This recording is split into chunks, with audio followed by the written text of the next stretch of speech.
Good afternoon. My name's Cody Bijou. I'm currently an undergraduate researcher specializing in communication theory applications towards ISIS for recruitment.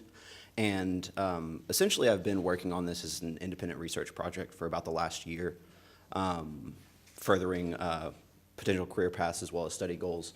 But in understanding exactly how ISIS operates, first, I have attended the U.S. National Council on U.S. and Arab Relations in D.C. As of last October, traveling then to Qatar University in November for the inaugural World Congress for the Council of Undergraduate Research.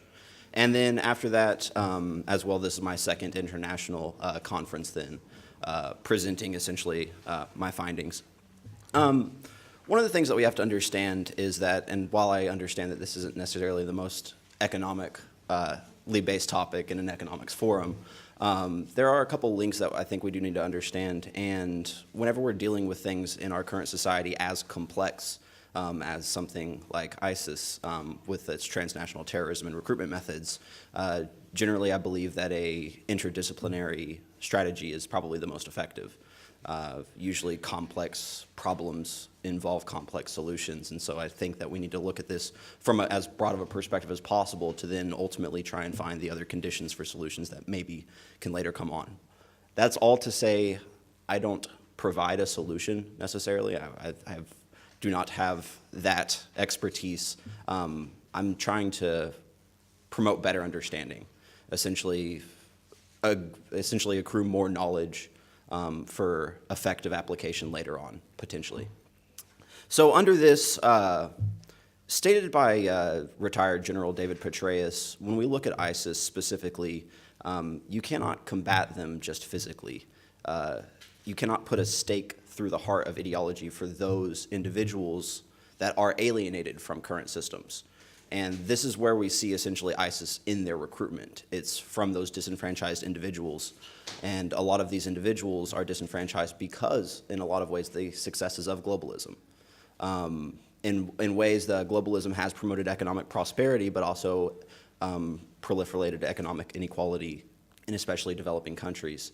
And also with the establishment of communication techniques through mass communications and interpersonal communications available through the internet via Twitter, social media, online forums, able to get its own publication, propaganda magazine, Dabiq, out. We can see that there's both a micro and macro communicative approach to ISIS's recruitment efforts. And we need to understand this because, honestly, we live, and stated by a previous speaker yesterday, that globalism, whether we think it's good or bad or the positives, the benefits, it's just the reality that we live in now.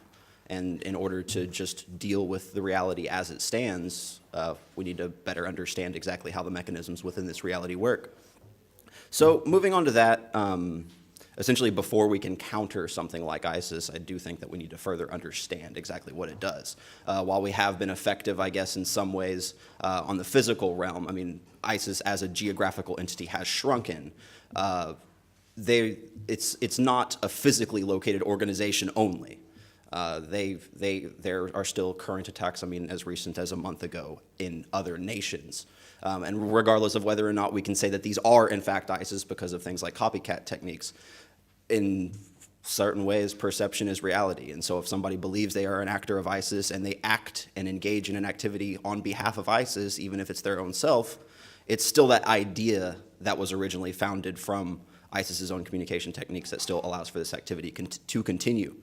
So from that, we just need to go through a little background. And one of the things that we see is that ISIS isn't a new thing as far as exactly what it does. There's been extremist organizations that have promoted a violent image of an establishment of a Khalifa for multiple decades. Essentially, we can see this in the rise of European Islamism in the 80s and 90s.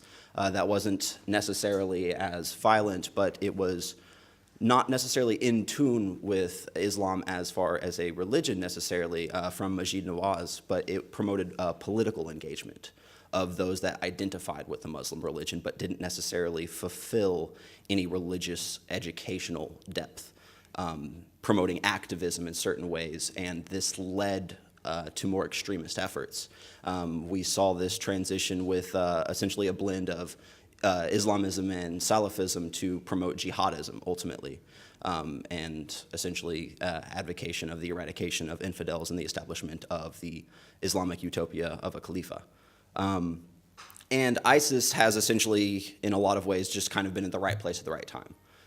With the promotion of its message, the way that it utilizes communication techniques, and mostly through the internet as a non-traditional media, but also through traditional forms of media, still doing the same basic things as far as handing out literally physical pamphlets to the promotion of its own media organizations in pretty standardized and highly effective, in a way, or professional, just traditional media reports, as if they were their own anchor or news organization, to the establishment of online forums, to the establishment of Facebook messages, and able to engage in interpersonal recruitment with individuals. We just see a multi-pronged approach of ISIS in how it actually gains the momentum and how it's been able to pull to this date, 30+ thousand people outside of the established physical reasons of both Iraq and Syria. So from this, while ISIS was essentially born physically within that geographical location of Iraq and Syria,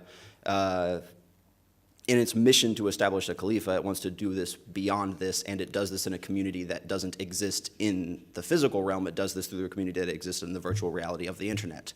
But this virtual reality is blending with reality, and it's engaging people to act and to do things that affect reality based upon words that are essentially transmitted in a bunch of ones and zeros. And we don't need to undermine these efforts. Not necessarily undermine, but devalue that importance, is that even if we were to literally physically get rid of ISIS as a presence within Syria, they still would have that presence on the internet, and there still exists within the darknet, within pop-up Twitter feeds, within pop-up Facebook communities.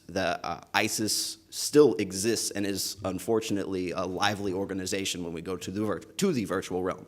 So even if we were to then effectively get rid of ISIS physically, as far as where its holdings currently are in Syria, you can't combat the non-physical within a physical approach. So we must combat it with this intangible, with this non-concrete approach, essentially combating ideology with ideology. And that's one of the things that I think ultimately is the only way. It's incremental. It's not a clean response. It's not an effective solution necessarily, as in its input-output. But I really do believe it's probably the only option we have, is to bring competitive ideologies in whatever form that ultimately just get rid of that extremist, that advocation, that corruption, essentially, in a lot of ways, of Islam in and of itself. So from that, we need to, I'm not going to get too heavy into communications theory. I don't necessarily think that there's a bunch of room of communication theorists in here, but I want to give a little bit of background so that we can at least understand some of the mechanisms that ISIS incorporates. And so the first from this is essentially understanding social exchange theory. And social exchange theory is the macro interpersonal approach for communication that ISIS uses, and it's actually rooted in economic theory. And to just sum it all up, essentially, it's the minimal investment for maximal output in a lot of ways, the Minimax principle from John Mills. But in other ways, it is the way that we gauge relational stability. And so you have a comparison level that's necessarily established, and that comparison level is how you value your current relationship, in this case, the individual's relationship with their environment. The alternative is essentially, in this case, what would ISIS be promoting? What reality or what environment or what relationship is ISIS then promoting with that individual? And these are generally established through incremental peer-to-peer social media messaging. And what happens is that people that are disenfranchised from reality, whether it's literally in a physical way, such as economics, to a more the intangible way of ideology, if they're confused, or ISIS generally targets mostly college-age level people. So if they are somebody that hasn't necessarily had a depth in one area, ISIS easily explores that and sells them a romanticized image and gives them a better alternative, essentially. Regardless of whether or not this is reality, once that perception is established, it becomes the reality that exists. And so once that alternative is established to be a higher value than whatever environment or condition or relationship that individual is in, the individual is likely to engage in behavior to then make that alternative the established relationship. And that's how we are seeing this micro-communicative interpersonal structure with ISIS actually work. And that's how you're able to get the college kids in Australia, in Europe, in America to essentially give up on everything that they were currently doing and establish a new livelihood under the Khalifa that ISIS is establishing. And then so from this, we have a macro level of, because it's both micro and macro level communications of symbolic convergence. And essentially symbolic convergence is that each individual holds a universe in and of themselves, that whatever my thoughts are to whatever each of y'all's individual thoughts are, while there might be overlap, there is some distinctness as well. And that distinctness is your own universe. And once you engage in these macro communication practices, you can have overlap. So eventually, people that weren't involved with ISIS previously would have no overlap with their universe, with their rhetorical practices, with what their beliefs are. But eventually, through the communicative efforts of ISIS, you would see overlap. And so those individuals, whenever they buy into those messages of ISIS, whenever they buy into that alternative and want to change their behavior to become part of it, they buy into that ideology, to that messaging. And ultimately, they become part of it. And it can be incremental for different individuals. You know, somebody might have a little bit of buy-in. They might not necessarily be one to, get up and move to Syria, but they might be somebody that would still advocate for a message on an internet forum, still ultimately giving some semblance of legitimacy to the message in and of itself. Or you might have somebody that's more involved, somebody that ultimately would commit an act of jihad on behalf of what ISIS preaches and communicates. And so it's these different modes, it's this different convergence for each individual that is, from a macro communicative perspective, how ISIS further gains power and legitimacy in its attempts and messages. And so from this, it's this two-pronged strategy of both a micro and macro communicative approaches through the multiple mediums of both non-traditional and traditional media, and still mostly the internet, that allows them to be this truly transnational organization, that they've essentially rid themselves of any geographical limitations that the internet has allowed for, and they are able to have these more postmodern and nonlinear organic organization, and it's okay with it because in a lot of ways, just as we are seeing progress made in the physical realm in Syria, there isn't necessarily that much whenever we're considering the hydra of the ideology of ISIS that has proliferated through the internet. So from this, we have to understand the problems. And as I've covered this, you can't remove them solely with a physical approach.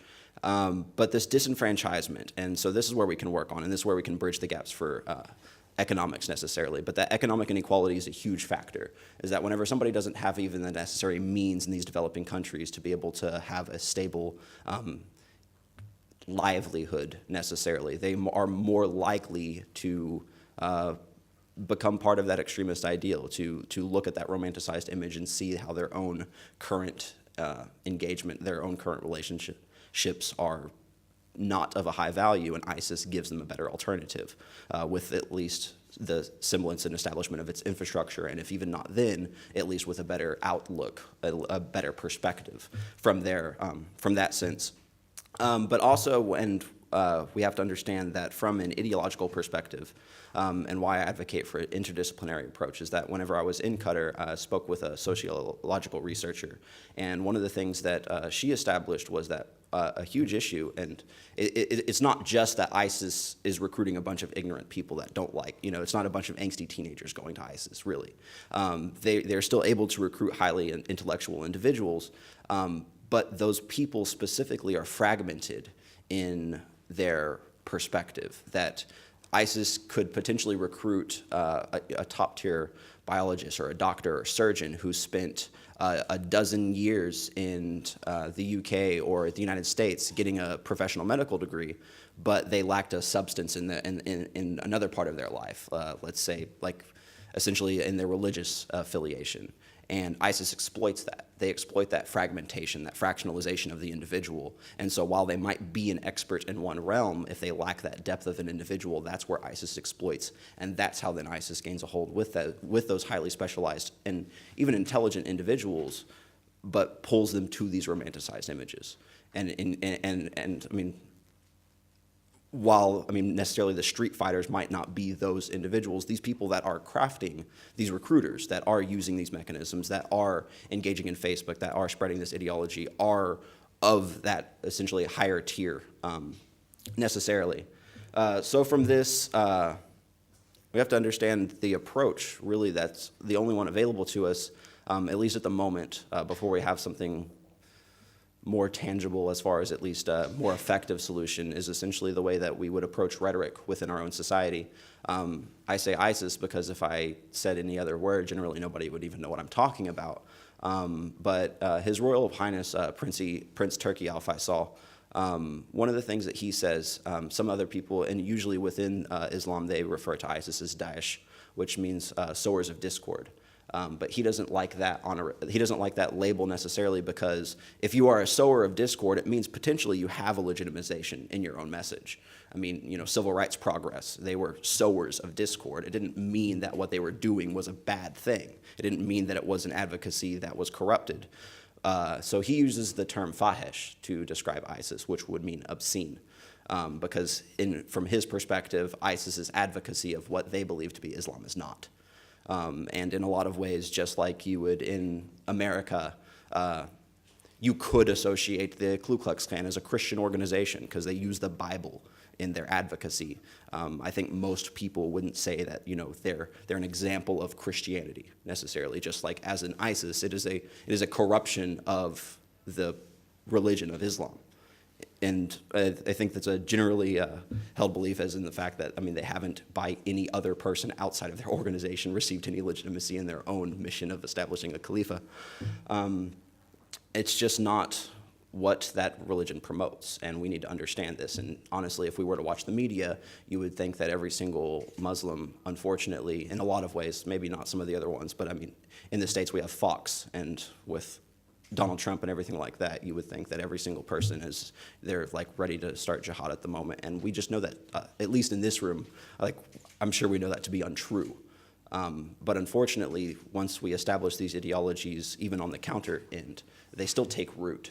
And whenever you allow this to happen, it allows for more propaganda and ammunition for, if not ISIS, then other essential organizations in the future. And that's why we have to understand, at least with ISIS, we have a legitimate case study. We have data that we could use to potentially effectively combat the rise of other organizations in the future, because ISIS has been more effective in the spreading of its ideology, in using these internet communicative efforts than its predecessors.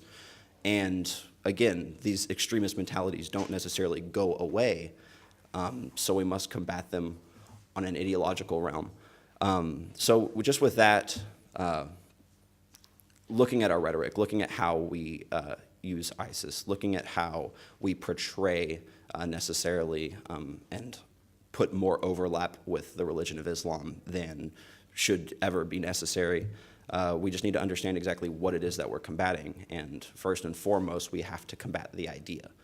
And once we can do that, while it is a more incremental approach, while it's a more long-term approach, ultimately in the future, it, I think, is our best bet at mitigating and diminishing this extremist spectrum that we see rising in our new globalized society. So thank you.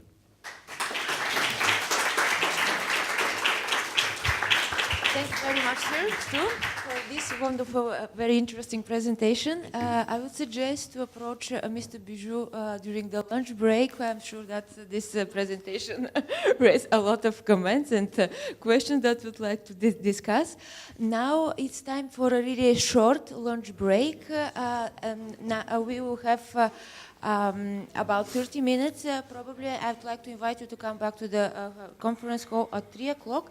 Meanwhile, the restaurant downstairs prepared for the participants of our conferences 5 different menus, with special price. So if you'd like, you can enjoy them. So thank you very much, and see you at 3 o'clock. One big round of applause for Mr. Bijou.